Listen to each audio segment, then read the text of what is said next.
Various type of things. ये property rights क्या है, इस चीज का नेसेसिटी क्या है, और इस चीज को हम लोग क्यों यूज करें, और इससे हम लोग का क्या बेनिफिट होगा, and what is the challenges behind this.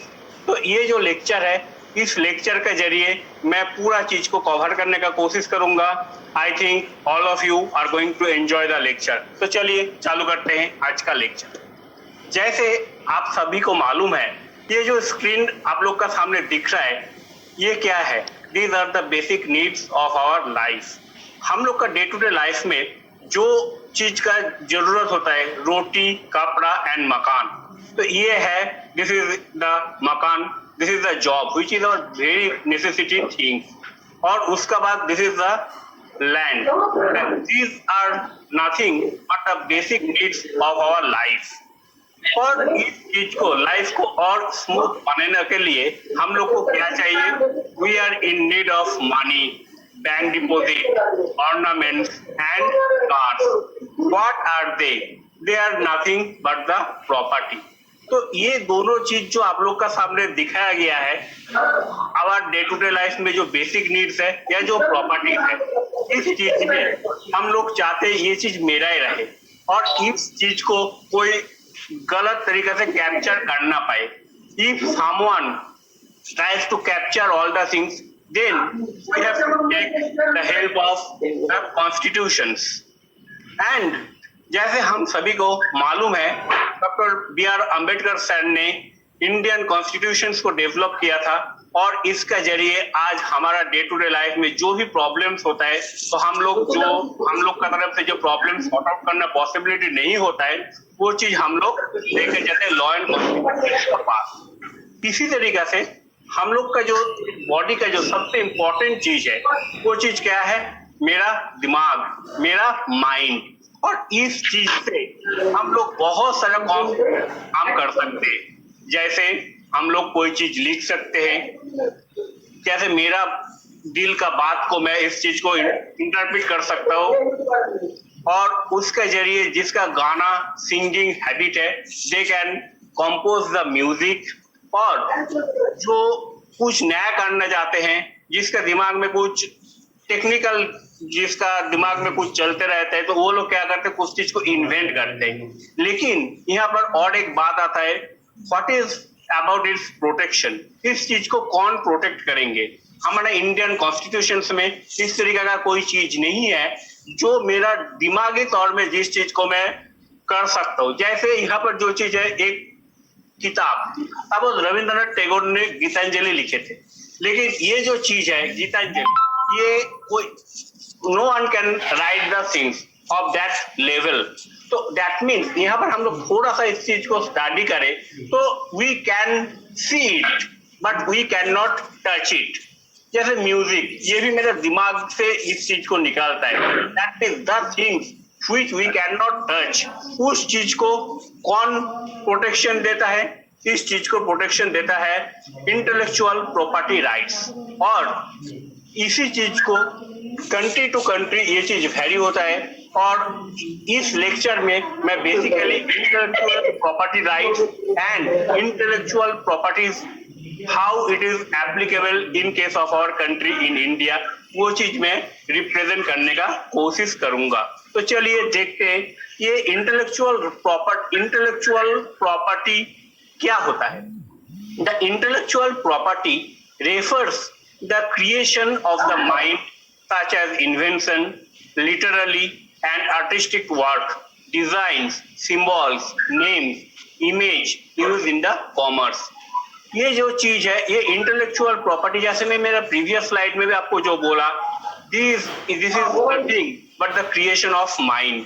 और ये इंटेलेक्चुअल, हेलो सर आपका आवाज आ रहा है, यू प्लीज कंटिन्यू सर।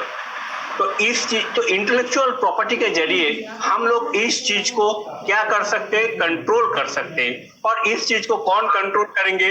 इस चीज को कंट्रोल करेंगे इंटेलेक्चुअल प्रॉपर्टी राइट्स। तो ये what does it mean? Intellectual property rights are the rights given to each and every person for the creation of new things according to their minds. IPR usually gives the creator a complete right over his or her creation. Intellectual property rights are the legal rights that cover the benefits given to an individual who are owners and the inventors. The creator and inventor gets a complete right against the misuse of his or her own property, and however the right is issued for a limited period of time. तो ये जो चीज है, ये intellectual property right, ये होता क्या है? ये एक ऐसा प्रॉपर्टी है, एक ऐसे राइट है जो इन्वेंटर को दिया जाता है, जो जिसके जरिए वो उसका राइट को प्रोटेक्ट कर सकते हैं, और इस चीज को कोई मिसयूज करे और उसके जरिए वो मनी बनाने का मनी मेकिंग प्रोसेस करे तो इस चीज को वो रेजिस्ट कर सकते हैं. तो व्हाट आर इंटेलेक्चुअल प्रॉपर्टी? ये इंटेलेक्चुअल प्रॉपर्टीज का अंदर क्या क्या चीज आ सकता है?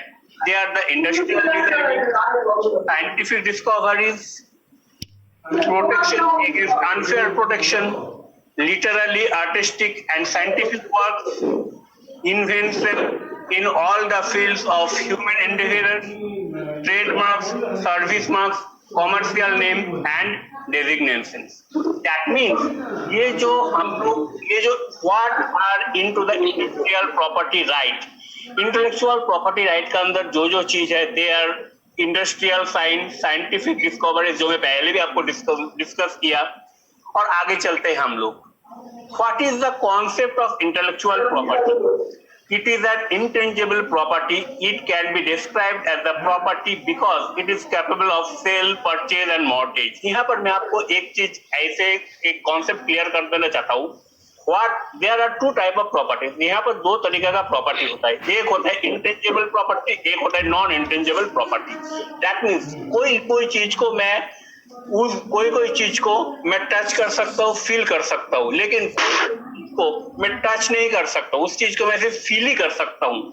लेकिन हमारा पास आईपीआर रहे, इंटेलेक्चुअल प्रॉपर्टी राइट्स रहे, तो मैं उस चीज को भी, मेरा जो डे टू डे लाइफ में जो चीज है, जिस चीज को मैं टच कर सकता हूँ और उस चीज को मैं जैसे जैसे खरीद सकता हूँ, सेल कर सकता हूँ, उसी तरीका से मैं इस चीज को यूज कर सकता हूँ. That means this intangible property they can also be compared with the land और मूवेबल गुड्स.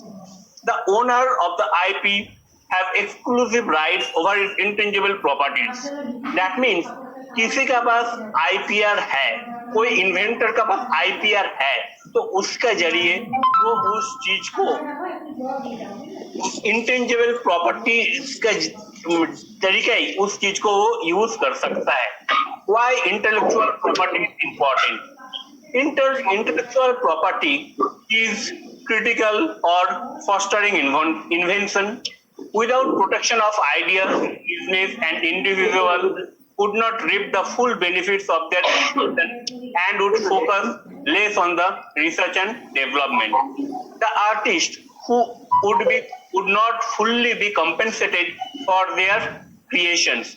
That means कोई भी चीज सालों का, पूरा लाइफ का मेहनत का बाद हम लोग कोई इस तरीके का चीज को इन्वेंट कर सकते हैं. जैसे आप लोग को मालूम है एडिशन बल्ब इन्वेंट किए थे, and it needs 10,000 of atoms. तो पूरा लाइफ उसका उस चीज में निकल जाता है, और वो चीज वो तैयार कर दिया, उसका आईपीआर ले लिया, और उस चीज को कोई गलत तरीका से यूज करे या उसको मनी मेकिंग वे में उस चीज को यूज करे, तो इस चीज को कौन प्रोटेक्ट कर सकता है? इस चीज को प्रोटेक्ट कर सकता है intellectual property rights. That is why this intellectual property right is a very important thing. Now,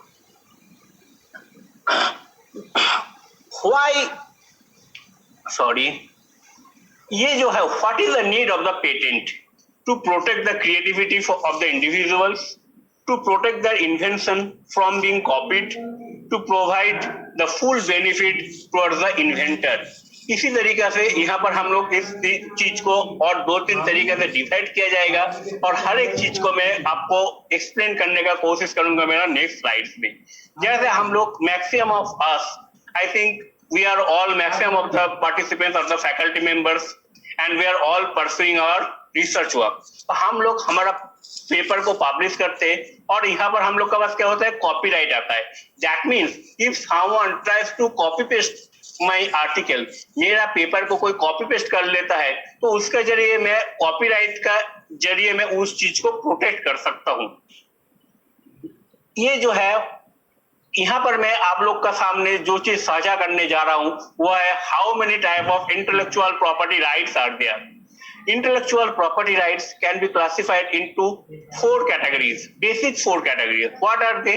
They are patent, copyright, trade secret, trademarks.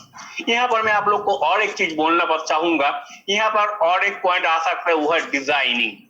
तो ये जो है मैं इसका आगे आप लोग का ये जो copyright, patent, trade and trade secrets के बारे में मैं इन डिटेल आपका साथ डिस्कस किया हूं, लेकिन यहाँ पर मैं आप लोग का सामने सबसे पहले एक बार डिस्कस कर देना चाहता हूं जो मेरा नेक्स्ट स्लाइड्स में मिस हो चुका है, वो है डिजाइनिंग। ये जो डिजाइनिंग है, जैसे आप लोग देखेंगे कोको कोला का जो बोतल है या पेप्सी का जो बोतल है उसके पर्टिकुलर टाइप ऑफ शेप है, वो शेप एंड साइज का बोतल दूसरा कोई भी कंपनी यूज नहीं कर सकते। क्यों? क्योंकि this design was patented against the Pepsi और कोको कोला। तो दिस इज द थिंग्स। तो अभी हम लोग जो टॉपिक के बारे में डिस्कस करने जा रहे हैं वो टॉपिक है कॉपीराइट। ये it is very much familiar with all of us. Copyright is a term that describes the ownership of control of the rights to the use of the distribution of certain works and creative expression including book, video, movies, music, computer programs and our research articles। तो ये जो चीज है that means कोई भी candidate सालों का मेहनत का बाद कोई चीज को पब्लिश किया और सामने वाला उस चीज को गलत तरीके से यूज करने का कोशिश कर रहा है तो क्या होगा, then we can or he or she can be punishable under the criteria copyright। उसके बाद हमारा जो नेक्स्ट टॉपिक है वो है patent. This is a very well known term which is used in today's scientific community। Patent gives its owner the right to exclude the other form of making, using, selling and importing of invention for a limited period of time। The patent rights are granted in exchange of eligible public disclosure of the invention। तो इसका जरिए है ये जो patent है, patent इस चीज को how to get the patent in India as well as in world wide में ये सब चीज के बारे में डिटेल में डिस्कस करने वाला हूँ। तो ये patent I think all of you are very much well known. तो मैं इस बारे में और यहाँ पर ज्यादा टाइम वेस्ट किए बिना I am proceeding for my next topic. This is a trademark. Trademark is a graphical representation that is used to distinguish the goods and the service of one party from those to others। That means यह जो trademark है, that means जैसे आप सभी को मालूम है del, okay, Colgate, इसका जो रिटन पैटर्न जो है that means it is also one kind of design you can say। इसका लिखने का ये font size वगैरह, this all the things they are patented and no one business point of view से कोई भी चीज को इस तरीके से रिप्रेजेंट नहीं कर सकता है। एंड ये जो कैटेगरी आता है this is called under the trademark. और उसका बाद क्या आता है, trade secret. That means trade secret क्या होता है, it is a business policy. ये जो कोई बिजनेस पॉलिसी है वो बिजनेस पॉलिसी को, किसी का बिजनेस पॉलिसी को कोई कॉपी ना कर सके और कोई उसको कमर्शियली यूज कर ना पाए, दिस इज कॉल्ड और this is comes under the trade secret. तो ये तो गया, अभी तक हम लोग we are going to discuss all the things in generalized way. Now अभी हम लोग जो टॉपिक के बारे में डिस्कस करने जा रहे हैं वो टॉपिक का नाम है पेटेंट्स इन इंडिया। तो ये जो चीज है in this part of my presentation मैं इस चीज को एक्सप्लेन करने का कोशिश करता हूं कि कैसे पेटेंट फाइल को डिजाइन किया जा सकता है। First of all, to begin this part, I just give you the brief idea about the history Indian patent system। Indian patent system का history क्या है? 1856 protection of invention। ये जो चीज है सबसे पहले इस चीज को समझ लीजिए आप लोग कि ये जो पेटेंट सिस्टम है ये पेटेंट सिस्टम एक लॉ है। It is one kind of law और इस लॉ अमेंडमेंट होता है, इस लॉ को टाइम टू टाइम मॉडिफाई होता है और उस चीज का साथ हम लोग आगे बढ़ते हैं। तो 1911 Indian patent and design act, Indian patent के साथ यहाँ पर डिजाइन एक्ट ऐड हुआ। 1972 patent act of that means this is the modified version of the patent law 1970. Then 1975 India joins WIPO, that means this is the patent organization, worldwide patent organizations. 1999 India signs with TRIPS and it joined the WTO. And in 1999, 2002 and 2004 these things they can also be modified.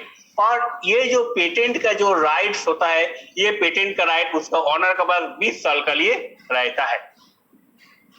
तो ये जो patent है, इस चीज को develop करने के लिए जो पेटेंट ऑफिसर्स है, उस चीज को इंडियन पेटेंट एक्ट को स्टडी करना पड़ता है।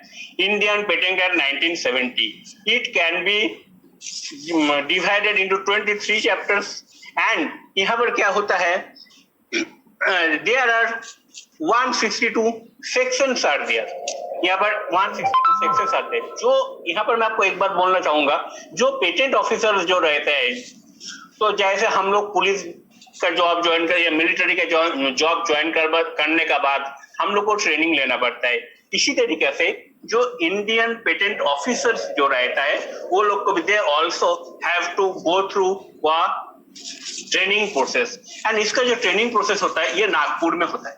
और इंडियन वो लोग का जो ट्रेनिंग प्रोसेस होता है, उस ट्रेनिंग प्रोसेस के टाइम में they have to learn the Indian patent act 1970, जो कि 23 चैप्टर में डिवाइडेड है और यहाँ पर 162 क्लॉज है या 162 सेक्शंस है।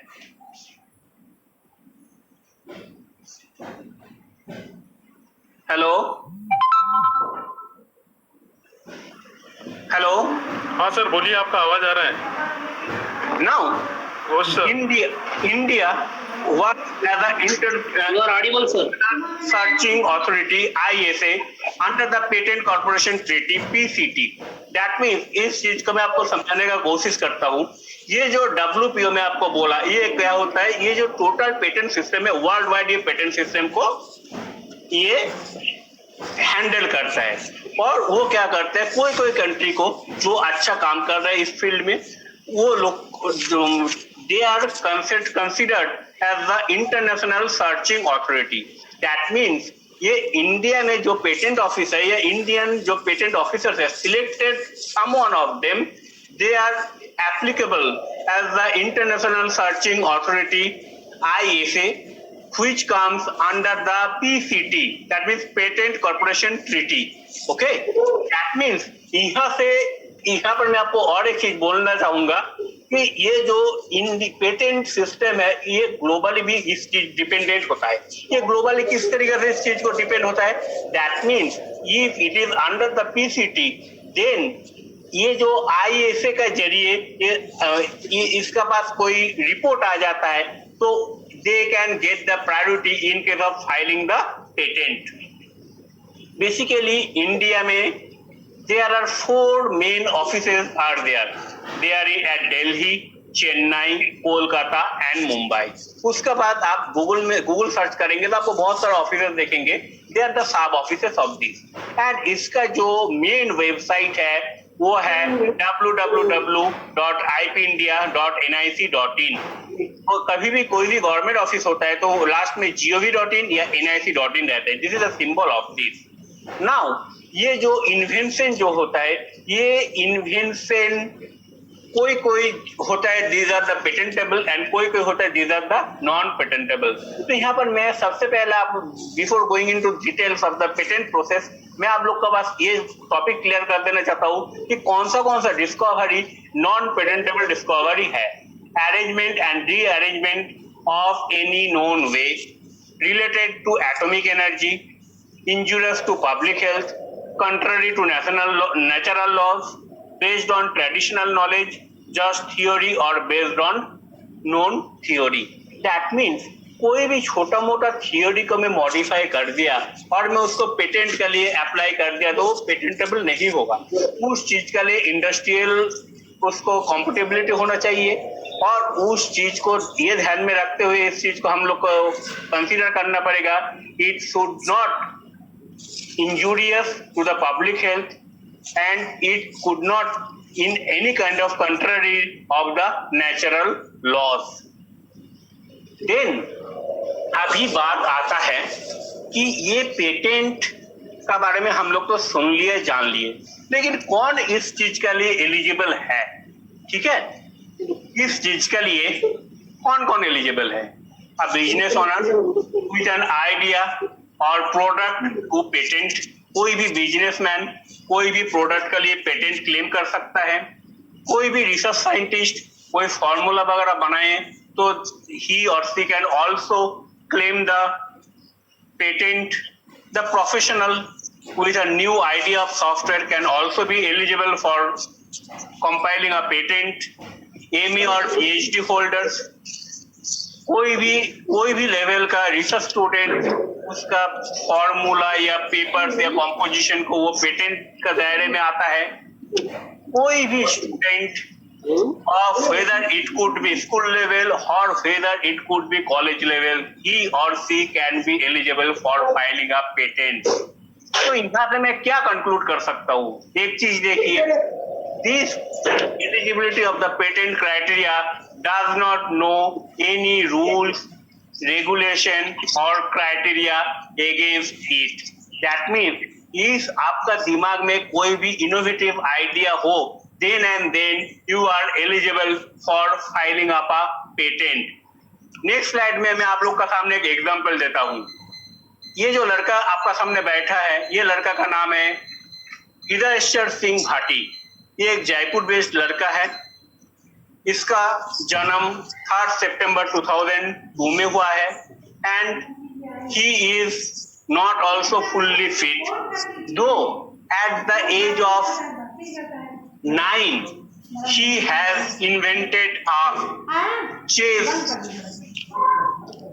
variant chess some game which can play a 6 player. That means 6 candidate मिलकर एक चेस खेल सकते हैं। ऐसे वो एक चेस का गेम बनाए हैं और उसका लिए he has filed a patent and this patent was awarded in 2012 and now he is enjoying the loyalty over it. Now अभी मैं आप लोग का सामने जो पोर्शन लेकर आ रहा हूँ, this is a very much important portion of this presentation, how to get a patent in India. ये जो पेटेंट है इंडिया में, इस पेटेंट को कैसे आप अप्लाई करेंगे, इस चीज को समझने के लिए हम लोग को आगे के पोर्शन को बहुत अच्छी तरीके से समझना पड़ेगा। ये जो पेटेंट ग्रांट प्रोसेस है, इस चीज को मैं यहाँ पर समराइज किया हूँ और हर एक पॉइंट को मैं इन डिटेल नेक्स्ट स्लाइड्स में एक्सप्लेन किया हूँ या करूंगा। Filing up, the first process क्या होता है? Filing up of patent applications. That means जैसे हम लोग कोई भी मैन्युस्क्रिप्ट लिखते, कोई भी काम एक्सपेरिमेंटल या थ्योरेटिकल काम किया, उसके बाद उस चीज को हम लोग एक पेपर फॉर्म में लिखते हैं और उस चीज को हम लोग जर्नल में भेज देते हैं। जर्नल में रिव्यू होकर आता है और उससे जो प्रोसेस है, यहाँ पर ऑलमोस्ट उसी तरीके का एक प्रोसेस है, उस चीज को मैं आप लोग का सामने रखने का कोशिश कर रहा हूँ। That means this is the filing of patent of applications. ये भी दो तरीके से होता है। एक होता है अर्ली पब्लिकेशन। दैट मीन्स ये जो अर्ली पब्लिकेशन जो होता है, दैट मीन्स ये होता है we have to file a raw material into the patent office और उसका 18 महीना का अंदर उस चीज का फाइनल डिसीजन आ जाता है। उसका बाद नेक्स्ट स्टेप क्या होता है? प्री ग्रांट अपोजिशन और रिप्रेजेंटेशन बाय एनी पर्सन। उसके बाद क्या होता है? Request for examination. आपको उस चीज को इवैल्यूएट के लिए आपको रिक्वेस्ट करना पड़ेगा। देन वहां पर आपका एग्जामिनर अलॉट होगा उसके अंदर। एग्जामिनर अलॉट होने का बाद क्या करेंगे? उस चीज को पब्लिकेशन, इफ ही और she can give you the permission, then this is the publication for the grant patent then the post grant opposition of grant patent and decision by the controller. तो ये जो slide है, ये slide में आपको बहुत सारा स्टेप्स क्लियर नहीं हुए होंगे, तो आप लोग देखते रहिए नेक्स्ट पार्ट, जहां पर मैं आप लोग का सामने ये पोर्शन डिस्कस करने का कोशिश करूंगा कि कैसे आप लोग को पेटेंट को फाइल करना पड़ेगा। इस चीज चालू करने का पहले मैं आप लोग के बारे में बोलने का कोशिश करूंगा। How many type of patents are there? They are the ordinary patent, conventional patent and national patent. जैसे ordinary patent, ये जो ordinary patent है, that means Hello, host sir. hello. One second, sir. Yeah. All the participants mute themselves. Pardon? All the participants are requested to mute themselves. There are some participants are talking. Yes, so you mute from your side ना? आप भी उस चीज को handle कर सकते हैं, आप वहां से म्यूट कर दीजिए। आप वहां से म्यूट कर दीजिए और फिर मैं खुद को अनम्यूट कर लेता हूँ। ठीक है, कर दिया। Ordinary patent, what does it mean? Ordinary patent का मीनिंग है, suppose I am a Indian और मैं इंडिया में कोई भी एक फाइल को पेटेंट किया, okay. Conventional patent, what does it mean? Conventional patent that means it is dependent. Suppose मेरा इंडिया में कोई फाइल पेटेंट है और मैं उस चीज को अमेरिका में उस चीज को मैं पेटेंट फाइल करने का कोशिश कर रहा हूँ, तो मेरा जो होगा India, I can take the reference of Indian patent और उसके जरिए वो वहां पर एप्लीकेबल होगा। और पीसीटी नेशनल फेज, ये क्या है? जैसे मैं आप लोग को इंडियन पीसीटी के बारे में पहले डिस्कस किया था कि कोई भी चीज के बारे में आप डब्ल्यूपीओ में सबमिट किया, डब्ल्यूपीओ क्या करते हैं, उस चीज को पेटेंट नहीं देता, लेकिन वहां से एक एग्जामिनर अलॉट होता है और वो एग्जामिनर एक रिपोर्ट फाइल करते हैं और that report can also be considered as a priority based. That means आपके पास कोई डब्ल्यूपीओ है तो उस चीज को with the help of PCT national phase you can also launch a patent on it, ठीक है। और ये जो पेटेंट होता है, पेटेंट दो तरीके का होता है, divisional application patent and patent of addition. ये जो divisional application patent, what does it mean, and patent of addition, what does it mean, मैं पहले आपको ये समझाने का कोशिश कर रहा हूँ। ये जो पेटेंट होता है, पेटेंट जब भी आप अप्लाई करेंगे तो आपका पास एक एप्लीकेशन सबमिट करना पड़ेगा, एक रिटर्न अप देना पड़ेगा, वहां पर आपको बोलना पड़ेगा मैं इस पार्ट में पेटेंट डिमांड कर रहा हूँ और उसका आपको डिटेल डिस्क्रिप्शन देना पड़ेंगे। तो वो चीज आपने अप्लाई कर दिया और उसके जरिए आपको एक डिविजनल एप्लीकेशन के जरिए आपको एक पेटेंट मिल गया। फिर आपको कुछ दिन बाद आपका दिमाग में आता है कि मैंने जो डिस्क्रिप्शन दिया हूँ उस डिस्क्रिप्शन को भी तो मैं पेटेंट में अप्लाई कर सकता हूँ। तो वहां पर क्या कर सकते हो, करना पड़ेगा आपको पेटेंट ऑफ एडिशन अप्लाई करना पड़ेगा और उसके जरिए you can add on your things. तो उसके जरिए भी आप इस चीज को पेटेंट कंपाइल करवा सकते हैं। नाउ अभी मैं आप लोग का सामने जो टॉपिक लेकर आ रहा हूँ ये एक बहुत इंपॉर्टेंट टॉपिक है और जो आप लोग पेटेंट फाइल करना चाहते हैं इस चीज को बहुत अच्छी तरीके से आप लोग देखिए, तो I think it would also very beneficial for you all. अभी मैं आप लोग का सामने जो टॉपिक डिस्कस करने जा रहा हूँ, I am going to discuss with you in detail regarding the presentations. वो क्या क्या है, वो किस तरीके से है। देखिए, सबसे पहले ये जो चीज है that means the collection of all the information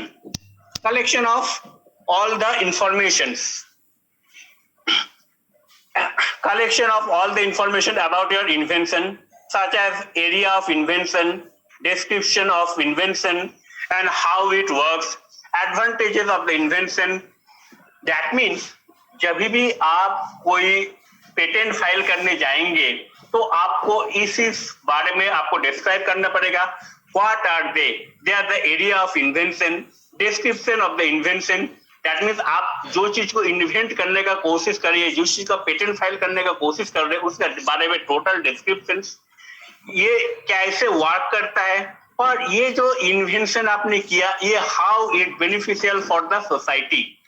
Ideally, you have worked माने इस चीज के बारे में आप जब रिसर्च करेंगे तो आपको you have to written down oxy file. जैसे हम लोग कोई भी ज्यादातर वी आर द प्रोफेसर और असिस्टेंट प्रोफेसर आर देयर, जैसे कोई भी बच्चा एक्सपेरिमेंट साइन करना आया हम लोग का पास, हम लोग क्या बोलते हैं, where is our auxiliary file, तुम रीडिंग कहाँ लियो, उस चीज को प्रोड्यूस करो। तो then they have to produce the reading. तो हम लोग को ये पता चल जाता है whether the work is real or not, whether he or she has performed his work or not। इसी तरीके से हम लोग भी जब कोई रिसर्च परफॉर्म करेंगे तो we should mention always the date onto our auxiliary file or the rough record book, और पूरा डिटेल डिस्क्रिप्शन कैलकुलेशन हम वहां पर ही करें। It's the suggestion to all the researchers or the students who are pursuing this PPT। Then how much does it cost to get the patent? तो इस चीज को there are two elementary cost। ये क्या होता है कि कोई भी फाइल हम लोग जब पेटेंट के लिए जब हम लोग कोई भी फाइल पुट अप करते हैं तो उसका दो तरीका का केस होता है। एक तो उसका रिटर्न अप तैयार करना पड़ता है और उसके लिए हम लोग को कोई फॉर्म खरीदना पड़ता है, और जैसे हम लोग मैन्युस्क्रिप्ट लिखते हैं तो it needs the hands on experience. तो इसलिए हम लोग को have to take the help of the professionals also. ऐसे मार्केट में बहुत सारा patent professionals are also available. तो वो लोग क्या करते हैं, इस चीज को पैसे का विनिमय से वो इस चीज को लिख के देते हैं। तो they are called as professional charges और the patent professionals, and the government forms it means that for this purpose. मेरा जो नेक्स्ट स्लाइड है, नेक्स्ट स्लाइड में किस किस तरीके से उस चीज का हम लोग काम करते हैं उस चीज को मैं समझने का कोशिश कर रहा हूं। Step 2, the non disclosure agreement. इस चीज को भी it is also very important thing, और इस चीज को भी आपको समझना बहुत जरूरी है। जैसे कोई भी काम हम लोग जब करना चाहते हैं, स्पेशली जब whenever we are going for the patent work, तो हम लोग के पास एक टर्म आता है कि ये चीज हम पेटेंट प्रोफेशनल्स के सामने डिस्क्लोज करेंगे, ही और she might get wrong benefits from it. इसलिए हम लोग के पास क्या करना पड़ता है, जब भी we are going to discuss with the patent professionals और द सुपरवाइजर्स, तो हम लोग को we have to make a agreement, and this is called as non-disclosure agreement, and this is written as NDA। Okay, तो ये जो इसका जरिए हम लोग हमारा जो प्रॉपर्टी है या पेटेंट प्रॉपर्टी है, इस चीज को इंटेलेक्चुअल प्रॉपर्टीज है, इस चीज को हम लोग उसको प्रिवेंट कर सकते हैं। उसके बाद नेक्स्ट स्टेप क्या है, इज माई इन्वेंशन पेटेंटेबल। मैं जैसे भी आप लोग के साथ इस बारे में डिस्कस किया हूं कि ये जो टॉपिक है, ये टॉपिक क्या पेटेंटेबल है, इस चीज को एग्जामाइन करने के लिए एग्जामिनर अलर्ट होता है, और वो क्या करते हैं, वो मेरा वर्क को whether it is novel work, it is non obviousness, और it has some industrial sort of applicability, इस चीज को देखते हैं। तो ये जो इस चीज को डिसाइड करने के लिए it generally takes 7 to 10 days, and the professional it cost 12,000 to 20,000. This is one kind of optional process. Okay. Now, what we have to do? We have to given up write up our patent applications. It is also a very difficult and tedious job. For this purpose, what we have to do? We have to do some sort of drafting, and it also needs years of experience. तो ये जो चीज होता है, इसलिए for this purpose we have to take the help of patent professionals, and there are two type of patents are there, professional patent applications and complete patent applications. ये जो professional patent applications जो होता है, professionals applications कब होता है, जैसे suppose आपने कोई एक रिसर्च वर्क कर रहे हैं एंड यू आर एज्यूमिंग कि ये जो रिसर्च वर्क न्यू है, और इस चीज को कोई आपका पहले कोई पेटेंट फाइल लॉन्च ना कर दे, तो आपको उसका पहले एक प्रोफेशनल एप्लीकेशन पुट अप करना पड़ता है, और उस एप्लीकेशन का जरिए with the taking reference of that reference number within 12 months of your early submissions, you can submit your full applications. And what is the cost in it? The cost, it is almost 15,000 to 25,000 and यहाँ पर आपको जो government fees जो है वो आपका है 1600 रुपया। और ये जो कॉस्ट है, this cost it goes to the patent professionals. Now the complete patent applications, जैसे मैं पहले ही बोला कि जिस दिन आप प्रोफेशनल एप्लीकेशन फॉर्म को फिलअप किए थे उसका 12 महीने का अंदर आपको क्या करना पड़ेगा, आपको कंप्लीट एप्लीकेशन फॉर्म देना पड़ेगा। उसके अंदर आपको क्या क्या रहेगा, inter descriptions of the inventions, diagram, embodiments and claims, and it almost takes 15 days to analysis the things। और इस प्रोसेस के लिए प्रोफेशनल्स लेंगे 25 से 40,000 रुपया और इसके लिए गवर्नमेंट फीस है 1600 रुपया। Now our next step is publications of the applications. Upon filing of the complete specifications along with the application for the patent, the applications is published after 18 months of the first filing. An early publication request, generally the patent application is published within the month from the request of the early publication। यहाँ पर मैं आपको एक बात clear करना चाहता हूँ, ये जो 18 मंथ आपको जो दिख रहे हैं आपके स्क्रीन का सामने, it is the maximum limit, लेकिन ज्यादा 1 से 2 महीने का अंदर इस चीज को प्रोसेस हो जाता है। और इस चीज को आपको और भी एक्सपेडाइट करना है और भी फास्ट अप करना है तो आपके पास एक ऑप्शनल ऑप्शन है, you have to filled up the form 19 और इसके लिए आपको जो गवर्नमेंट फीस देना पड़ेगा वो है 2500 रुपया। उसके बाद क्या है, request for examination, that means after receiving the examination that is REF, that means आपको क्या करना पड़ेगा, ये पूरा फुल एप्लीकेशन सबमिट करने के बाद आपको एक रिक्वेस्ट सबमिट करना पड़ेगा, रिक्वेस्ट ऑफ एग्जामिनेशन। ये प्रोसेस सबमिट करने का बाद क्या करेंगे, कंट्रोलर जो रहेंगे, कंट्रोलर आपका पेटेंट को एक पेटेंट ऑफिसर को देंगे और वो पेटेंट ऑफिसर आपका पेटेंट का क्वालिटी चेक करेंगे। क्या क्या चेक करेंगे, is it a patentable subject matter or not, whether it is novel or not, it is non-obvious or not, it is inventive step or not, it is industrial applications possibility or not। ये जो चीज है इस चीज को analysis करेंगे and on the basis of that he or she can submit a report to the controller। और उसके बाद क्या है, the examiner creates a first examination report evaluating your patent। और ये जो रिपोर्ट है ये एग्जाम कंट्रोलर ऑफ एग्जामिनर को आपको दिया जाएगा, व्हिच इज, और उसका बाद क्या होगा, आपका कंट्रोलर उस चीज को एनालिसिस करेंगे और एनालिसिस करने का बाद वेदर ही और she finds any kind of discrepancies, वो आपको बोलेंगे, आपको रिटर्न अप देंगे कि आप इसका आंसर दीजिए। और जैसे हम लोग का पेपर जब हम लोग सेंड करते हैं एडिटर के पास, एडिटर उसको क्या करते हैं, एडिटर हम लोग का जो है it is nothing but the controller of examiner over here, वो क्या करते हैं रेफरी के पास भेजते हैं, जैसे एडिटर रेफरी के पास भेजते हैं ऐसे ये जो कंट्रोलर ऑफ एग्जामिनर जो है वो एग्जामिनर के पास भेजेंगे।